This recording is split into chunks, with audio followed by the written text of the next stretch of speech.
Olá, meu irmão, minha irmã. Dando sequência aqui dando continuidade à nossa sequência de vídeos, em que eu estou tratando do último tópico do meu livro Tudo se Resume ao Amor. E esse tópico é o tópico que trata do desenvolvimento da nova criatura, esse desenvolvimento desse novo ser que nós somos feitos e gerados em Cristo, a partir de Cristo. E tivemos o primeiro vídeo, o tópico 26, que falamos sobre o ciclo da vida devocional. E hoje, então, esse segundo, que é o 27º tópico do livro, em que tratamos do ciclo da higienização espiritual. Eu sei que é um pouco mais enfadonho, mas eu vou também nesse tópico aqui, a minha ideia é ler, porque tem tanta informação, é tão rico, com tanta citação da Escritura, que eu não seria capaz de fazer sem alguma perda, sem estar lendo. Então, eu vou precisar fazer a leitura direta no livro e eu espero que você contar com a sua paciência e que o seu estado de espírito seja um de receptividade, apesar de não ser a melhor maneira de compartilhar, de maneira que você possa ser bastante edificado, tá bom? Como eu tenho sido. O texto que eu sugiro nessa semana para memorização é Romanos 12, 2, em que a orientação do apóstolo Paulo é: e não vos conformeis com este século. Não andeis conforme este século. Não andem de acordo com a forma desse século, mas transformai-vos pela renovação da vossa mente. E essa palavra no original, transformai-vos, aqui dá uma ideia exatamente de uma mudança radical, mas transformai-vos radicalmente pela renovação da vossa mente. Ou seja, não vivam como o mundo vive, como este século vive. Mas para isso você vai precisar de ir no nascedouro de todas as coisas, que é na nossa mente. Então, transformai-vos radicalmente pela renovação da vossa mente, para que experimenteis qual seja a boa, agradável e perfeita vontade de Deus. Nós muitas vezes pensamos que se a nossa mente for renovada de acordo com o padrão celestial, com o padrão divino, de acordo com a mente de Cristo, que nós vamos parar de experimentar tantas coisas boas que a nossa carne nos demanda e nos proporciona. Mas aquele que nos fez, inclusive que nos deu esses prazeres da carne que nós temos tanto medo de abrir mão, ele é quem diz que quando nós renovamos a nossa mente, nós experimentamos a boa, agradável e perfeita vontade de Deus. Ou seja, existe um bom, agradável e perfeito para muito além de tudo isso ao que nós estamos nos agarrando e que não queremos deixar para trás, achando que a vida se resume a isso, que o prazer e a alegria se resume a essas coisas. Mas existe muito mais. A bondade, perfeição e agradabilidade estão na vontade de Deus para nós. Então, lendo aqui, no que diz o texto, no que diz respeito à nossa higienização espiritual, eis o que escreveu Paulo aos Efésios. Então, sobre a higienização ainda, um parêntese, eu possivelmente vou estar fazendo isso. É como o nosso corpo físico precisa de higienização. Se nós não tomarmos banho, se nós não escovarmos os nossos dentes, se nós não lavarmos os nossos cabelos, não lavarmos as nossas orelhas, os nossos pés, as nossas unhas, nós morremos. Higiene é essencial para a nossa sobrevivência física e espiritualmente não é diferente. Nós precisamos também de uma higienização espiritual. E tanto do lado de fora nós temos processos de limpeza, quanto também do lado de dentro. Aquilo que nós comemos tem também um potencial de nos contaminar, porque juntamente com o alimento que nós comemos tem bactérias, tem elementos naquilo que nós ingerimos e mesmo no ar que nós respiramos, em tudo de bom que entra em nós e que nós colocamos, ele vem misturado também com coisas ruins, com elementos ruins, com químicas ruins. E o nosso organismo precisa filtrar aquilo. Tem coisas inúteis e que vão ser então encaminhadas para serem descartadas. Tem coisas úteis mas que depois de aproveitadas, elas vão a ser transformadas em coisas inúteis e precisam ser também eliminadas, e tem coisas que já entram perniciosas e prejudiciais, e o nosso organismo tem mecanismos no sistema respiratório, no sistema digestivo, no nosso sistema sanguíneo, tem mecanismos para fazer essa purificação e eliminar tudo o que não presta, tudo que não é bom, tudo que não é perfeito, tudo que não é agradável. Espiritualmente é a mesma coisa. Espiritualmente, nós também precisamos passar por essa renovação, por essa higienização, diariamente, como acontece no nosso corpo físico, sob pena de também morrermos e sofrermos a pior morte que tem, que é a morte espiritual. Como Jesus disse, não tenham medo daquele que só pode destruir o corpo. Antes, tenham medo daquele que pode destruir não só o corpo, mas ainda condenar a sua própria existência, a tua eternidade, a uma morte sem fim. No que diz respeito, então, à higienização espiritual, eis o que escreveu Paulo, o apóstolo Paulo, aos Efésios, à igreja em Éfeso. Quanto à antiga maneira de viver, estou lendo aqui entre aspas, quanto à antiga maneira de viver, fostes instruídos a vos despirmos do velho homem. Nós vimos ao longo do livro essa figura do velho homem e do novo homem. A vos despirdes do velho homem, a vos abstrairdes, a renunciarem, a deixarem aquilo que é próprio dele, que se corrompe por desejos enganosos. Desejos, olha onde tudo começa ali no velho homem, as práticas, nos desejos enganosos. E por esses desejos serem enganosos, nós pensamos que aquilo é que é bom, perfeito e agradável. Continuando a leitura. Por desejos enganosos, a serdes renovados no vosso modo de raciocinar. Olha onde tudo começa.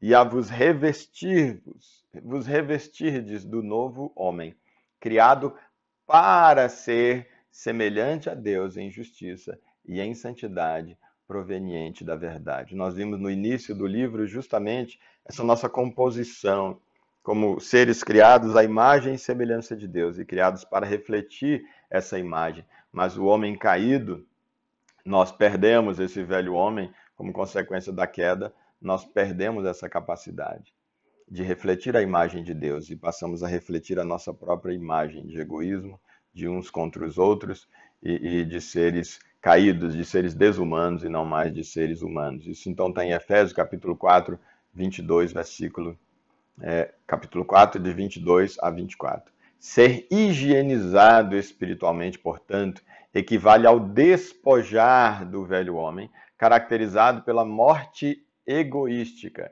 para nos revestirmos do novo Adão, Jesus, que é como a Bíblia apresenta Jesus como o segundo e último Adão.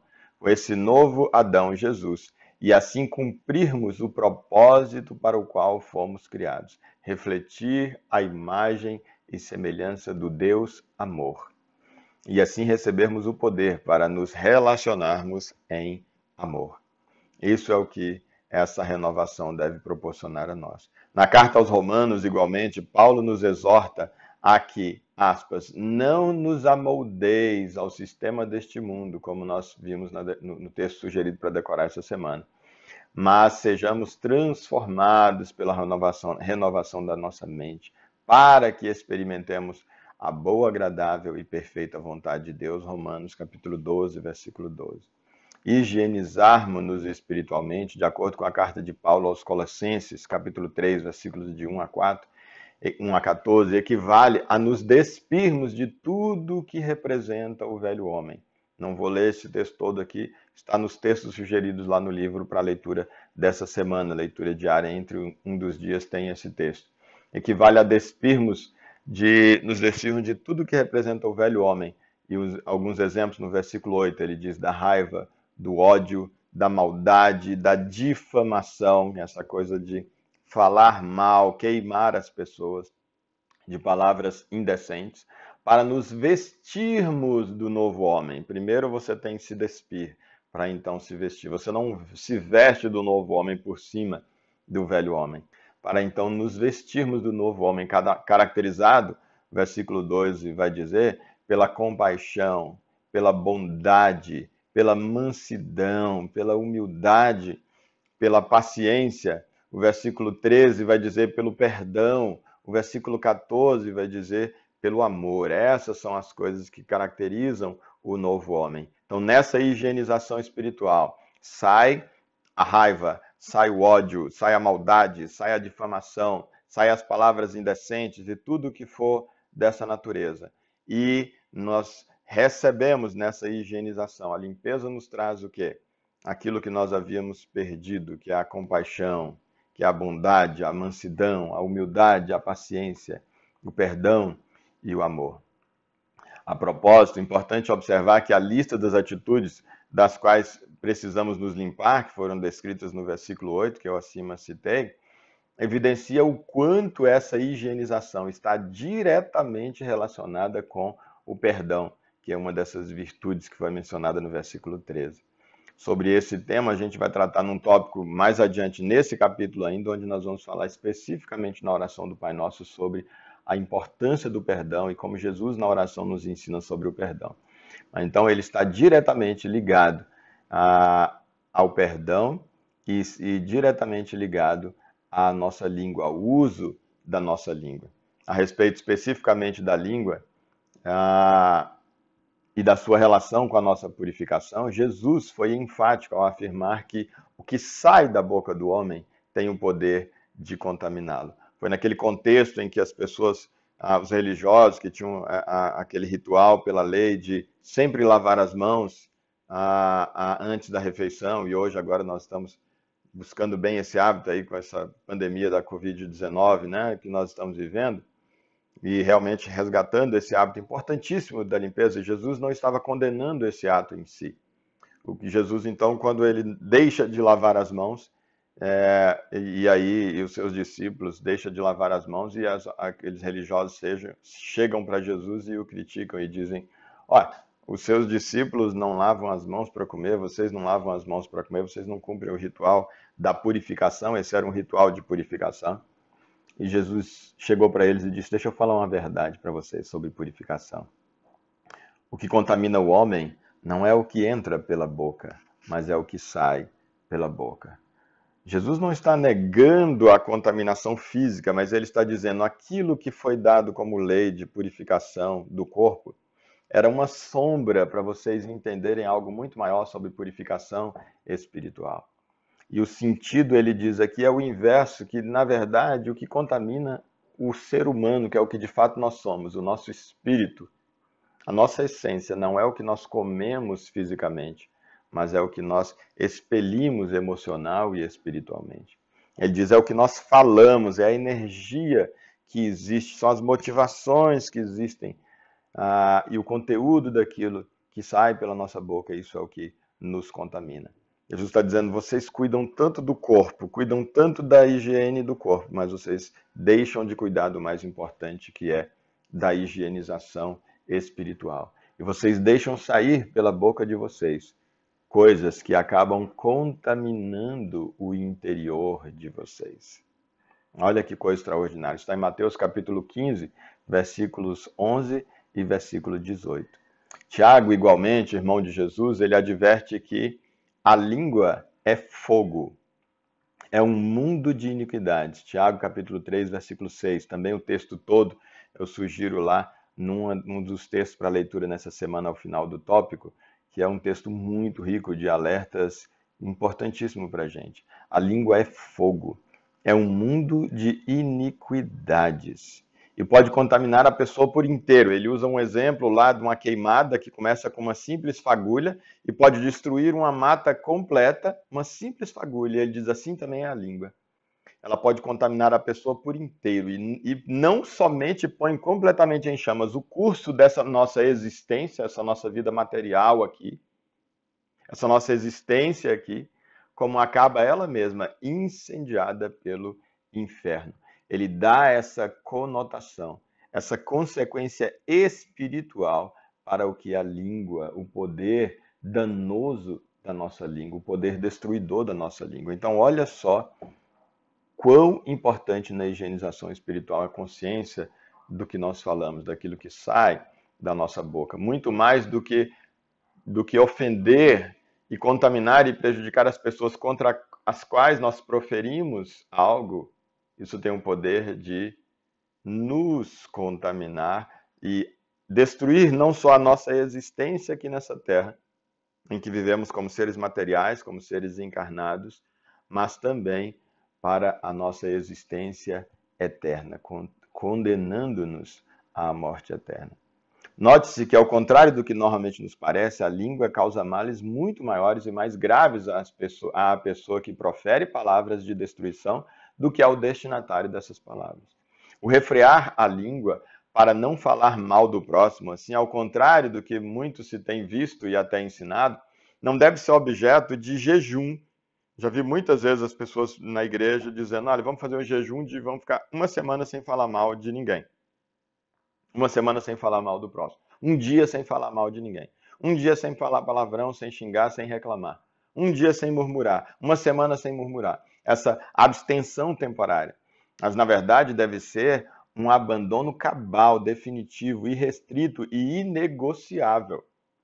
Não é como um jejum de uma comida que depois eu digo, beleza, é um período e depois eu volto. Não, não existe jejum de falar mal, jejum jejum de murmurar. Não. É algo para ser morto, é dizer, eu não vou mais falar mal, eu não vou mais murmurar, eu não vou mais maldizer. É algo para a vida e que, claro, diariamente, por isso esse processo de purificação, diariamente eu preciso estar atento e trabalhando de acordo com as orientações da palavra de Deus e, como vimos, renovando a mente, porque primeiro, antes de sair pela boca, passa pela minha mente. E como purificamos com palavras? Como nós nos purificamos com palavras? Eis resumidamente o que as Escrituras ensinam. Jesus disse que os olhos são a janela pela qual nós internalizamos coisas boas ou coisas ruins. E nós tornamos iluminados ou tenebrosos o nosso interior. Isso está em Mateus capítulo 6, versículo 22 a 23, e também em Lucas capítulo 11, versículo 34 a 36. Olha só, ele diz, os olhos são a janela da alma. E ele diz, se os seus olhos forem bons, pela janela da alma vai entrar coisas boas. E você vai ser uma pessoa boa, vai ser uma pessoa iluminada. Se os seus olhos forem maus, por essa janela dos seus olhos vai entrar coisas más. E essas coisas más vão obscurecer o seu interior e vão tornar você uma pessoa má. Então ele diz, são os olhos, são essa entrada, essa porta de entrada. Em outra passagem, fazendo agora o outro lado disso, ele afirma que uma pessoa boa, essa pessoa iluminada, que por ter os olhos bons, ela internalizou coisas boas, e ter os olhos bons diz sobre o quê? Sobre a maneira de encarar a vida. E ter os olhos maus é a maneira de encarar e a maneira de enxergar a vida é uma maneira má. Ele diz então que essa pessoa iluminada, que portanto, de acordo com esse outro texto, é a pessoa que internaliza coisas boas a partir do seu olhar para a vida, ele diz que ela tira também coisas boas do seu interior. Entra, pela maneira como eu olho, entra a luz. E estando cheio de luz, eu vou externar pelo meu falar, pelo meu toque, pelo meu abraço ou pelo meu soco, eu vou externar tudo aquilo que eu internalizei a partir do meu olhar. Então, tira do seu interior coisas boas. Lucas 6, versículo 45. E que aquilo que nós verbalizamos, como nós vimos, tem o poder de nos purificar ou de nos macular. Então, no caso da boca, ela é um instrumento que, ao mesmo tempo, é um meio de saída do que eu tenho dentro.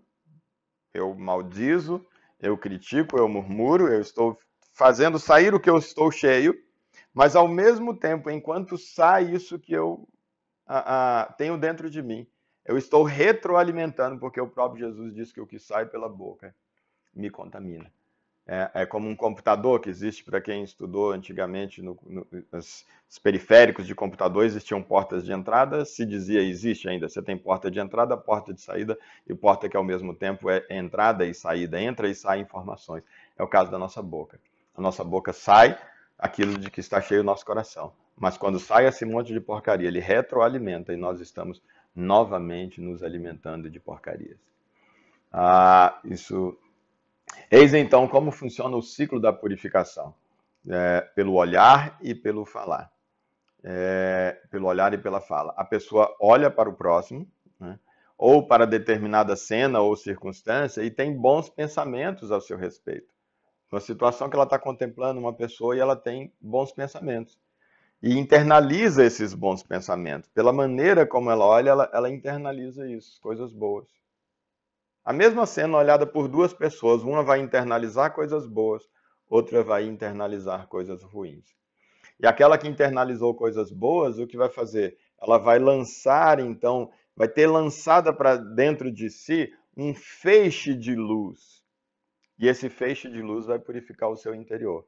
Aquela que olhou com um olhar mau, ela vai internalizar um feixe de escuridão, se é que a gente pode assim dizer. Ou pelo menos, só de não internalizar o bem, ela já está cheia de mal em si. Mas ela vai internalizar, vai ser uma janela de entrada para o mal. E aí, estando essa pessoa que internalizou, que olhou bem, internalizou a luz, internalizou o bem, ela agora, essa pessoa, ela vai estar cheia de luz e ela vai proferir palavras que edificam. O toque dela vai ser toque purificador. Ela não toca para fazer o mal, ela faz carinho. Ela usa o seu corpo todo para poder abençoar e não para amaldiçoar. E ela vai falar de coisas boas, porque a boca fala aquilo de que o coração está cheio, de acordo com o que Jesus falou em Mateus 6,45. Já essa outra pessoa, ela vai externar coisas ruins, porque ela está cheia de coisas ruins dentro de si.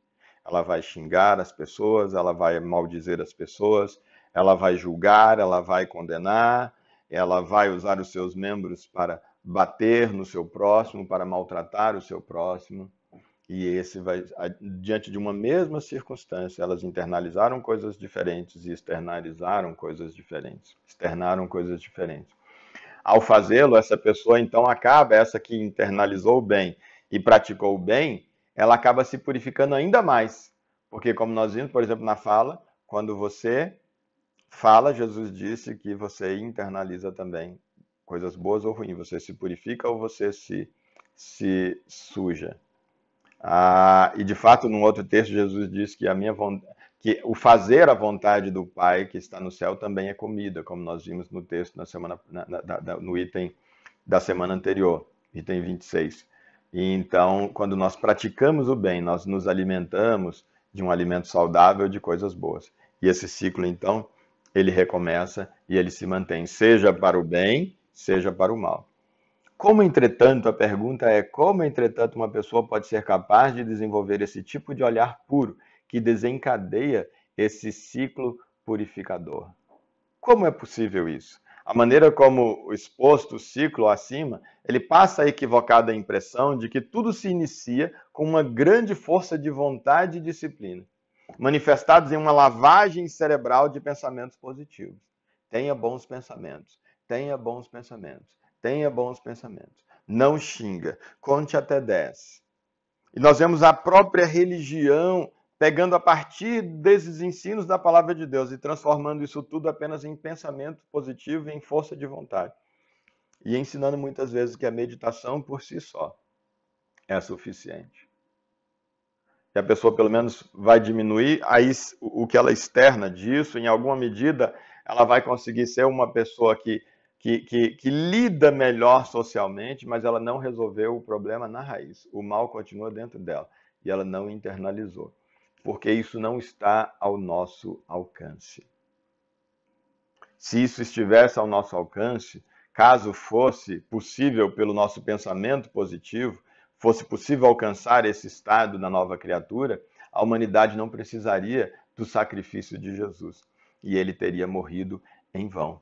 A verdade é que esse ciclo conta com um elemento especial, conforme visto no tópico passado, o poder do Espírito Santo prometido por Jesus em Atos 1:8, que nos capacita a amar, como nós vimos em Gálatas 5:22. E assim sermos suas testemunhas, como foi dito em João capítulo 13, 34 a 35 e capítulo 15, 26 a 27. Existe o pressuposto do poder para conseguir, já desde esse processo do olhar, você já conseguir iniciar esse ciclo. Negar isso e achar que pela só meditação nós conseguimos isso é negar a graça, é negar a utilidade do sacrifício de Jesus e acharmos que Deus foi um grande idiota que matou Jesus, que sacrificou seu filho Jesus desnecessariamente, ou que ele é mau porque matou e sacrificou o seu próprio filho Jesus. Matou é um termo que depois a gente, num vídeo, vamos conversar um pouco sobre a essência dessa morte de Jesus, que vai para muito além disso. Mas na nossa mente é matou ali Jesus, né? Onde é que eu estava lendo aqui? Então, e como se dá essa capacitação? Na modificação do pensamento, onde se origina o pecado, conforme os textos que nós já vimos. Uma vez recebido o Espírito Santo e cheios do Espírito Santo, a pessoa paulatinamente, dia após dia, ela tem a sua mente transformada na mente de Cristo. Nós vamos ver como é que esse processo acontece em alguns tópicos aí para frente. Nós vamos ver como esse processo acontece na oração diária, na nossa vida devocional e particularmente como a oração do Pai Nosso nos ensina sobre isso. 1 Coríntios 12, versículo 16b, vai dizer isso, que a nossa mente é paulatinamente transformada e transformada para adquirirmos a mente de Cristo, a maneira de Cristo pensar, a maneira de Cristo enxergar o mundo, paulatinamente vai tomando conta da nossa mente, da nossa maneira de ser. E essa renovação mental, que é o que foi dito como necessário em Romanos 12, 2, nós vimos, é o que modificará o nosso olhar para as pessoas e para a vida. A partir da renovação da minha mente, o meu olhar naturalmente, o meu olhar para o mundo vai começar a ser diferente, dando início então ao ciclo de purificação. E aí aquele que mentia para o próximo, ele não mente mais, porque ele olha para o próximo de maneira diferente. Aquele que roubava e furtava do próximo, se apropriava do que é do próximo indevidamente, ele não faz mais, porque o olhar dele para o próximo agora é diferente. Aquele que violentava sexualmente, fisicamente, psicologicamente o próximo, ele não faz mais, porque agora o olhar dele é um olhar renovado a partir da mente renovada, porque ele olha a partir do olhar do próprio Cristo e etc. Então, eis então o ciclo purificador completo. A pessoa ela é cheia do Espírito Santo, e aí paulatinamente a mente dela vai sendo renovada, ela vai sendo transformada para ficar parecida com a mente de Cristo. E aí, uma vez essa pessoa tendo a mente de Cristo, o olhar dela para o próximo e para as circunstâncias da vida, para determinada situação, é um olhar de bons pensamentos, é um olhar positivo no melhor sentido do termo. E ele internaliza esses bons pensamentos e essas boas sensações a respeito daquelas pessoas e a respeito das circunstâncias, independentemente daquela pessoa ser boa e da circunstância ser boa. Sempre a internalização é boa. E esse olhar puro, então, ele lança um feixe de luz para dentro dessa pessoa, purificando-a completamente. E estando ela purificada, ela vai proferir palavras de luz e de edificação. Ela vai ter gestos e atitudes de luz e de edificação, pois a boca fala aquilo do que o coração está cheio. E ao fazer isso, ela acaba se purificando ainda mais e internalizando ainda mais luz para dentro de si, se tornando ainda mais uma pessoa iluminada. E o ciclo recomeça e o ciclo continua dia após dia até o fim da nossa existência aqui. Sempre como referencial Cristo, que segundo Paulo é o nosso referencial, é a estatura de Cristo. O inverso, como nós demos num determinado exemplo, também acontece. O ciclo contaminador também acontece. Se eu não tenho o Espírito Santo de Deus, eu posso até praticar muita meditação e fazer as minhas orações, mas se eu de fato não receber esse Espírito Santo, eu não tenho a capacidade, o poder para realmente mudar o olhar. E se não é porque o meu olhar mudou, eu só vou fazer uma força para poder maquiar a minha sensação em relação àquilo, para internalizar coisas boas, o efeito não vai ser suficiente, embora ainda melhor do que quem sequer medita, né? Essa pessoa ela vai então olhar as situações das pessoas e vai internalizar com um olhar ruim, vai internalizar maus pensamentos, maus sentimentos. Isso vai obscurecer o seu interior ainda mais. E esse obscurecimento do interior vai levar a maus pensamentos. E ele vai verbalizar coisas ruins, ele vai ter práticas ruins, e isso ainda vai contaminá-la mais ainda e torná-la mais propensa ainda ao mal e a um olhar pernicioso e a um olhar maldoso. Por fim, a nossa higienização espiritual é simbolizada pelo batismo. O batismo, ele retrata a nossa purificação do velho homem, que é sepultado, por isso eu gosto da versão do batismo, que é aquela por que você mergulha nas águas. Eu, como sustento no livro, não entendo que tenha uma forma de batismo certa e outra errada. Existem símbolos diferentes da purificação e eu particularmente gosto mais desse símbolo. E a pessoa, por mim, pode passar por todos esses símbolos e internalizar essa ideia. O batismo em si, a Bíblia diz claramente que não salva, algumas pessoas vão discordar disso, eu sustento isso no livro. Mas o símbolo do batismo extraordinário, que a pessoa, quando ela desce às águas, ela é sepultada no seu velho homem. E ela agora é revestida no novo homem, ela ressuscita quando sai da água. O símbolo é que ela ressuscitou para uma nova vida em Cristo. Agora, com a mente renovada, consequentemente, o olhar renovado, o interior renovado e as atitudes renovadas. Esse é o ciclo da purificação espiritual. Ao final desse tópico, eu tenho, para cada dia da semana, vários textos em que eu sugiro que a pessoa vá lendo ao longo da semana no seu momento devocional. Por isso, eu sugiro que você tenha acesso ao livro, está no site tudo-se-resume-no-amor.com. E obrigado pela sua atenção. Deus, obrigado, Pai, pela sua palavra. Eu te peço, Senhor Deus, que o Senhor transforme em vida isso que nós acabamos de meditar aqui, no nome de Jesus. Amém. Então é isso, meus irmãos. Na próxima semana, do próximo tópico, eu não sei se eu consigo, quando eu consigo gravar, nós vamos dar seguimento aí a essas meditações. Possivelmente, salvo engano, o próximo tópico trata dos ensinamentos de Jesus a respeito da oração, antes dele então partir para ensinar algo especialíssimo sobre, que é o que foi chamado de oração do Pai Nosso. O que nós devemos orar? O que nós devemos falar nas nossas orações? Obrigado por você me ouvir até aqui e Deus abençoe.